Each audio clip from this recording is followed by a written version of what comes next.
बडोद्याच्या राजाचे गर्वहरण. बडोद्याचे राजे मल्हारराव गायकवाड यांना आपल्या संपत्तीचा प्रचंड गर्व होता. अक्कलकोटच्या स्वामी समर्थांची कीर्ती ऐकून त्यांची परीक्षा घेण्यासाठी राजे अक्कलकोटला आले. त्यांनी एका सोन्याच्या ताटात खाली मौल्यवान हिरेमाणके ठेवली आणि त्यावर मिठाई रचून ते ताट स्वामींसमोर धरले. राजाला वाटले स्वामी लोभी असतील तर स्वीकारतील आणि ढोंगी असतील तर नाकारतील. अंतर्ज्ञानी स्वामींनी राजाचा हा हेतू आणि गर्व क्षणात ओळखला. त्यांनी राजाकडे रागाने बघत ते मिठाई आणि हिऱ्यांनी भरलेले ताट तसेच्या तसे बाजूच्या विहिरीत भिरकावून दिले. राजा संतापानं ओरडला, महाराज, अन्नाचा अपमान का केला? आणि त्याखाली लाखो रुपयांचे हिरे होते, ते तुम्ही पाण्यात का बुडवले?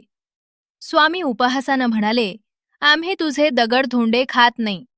तुला ते हवे असतील तर विहिरीत बघ. राजानं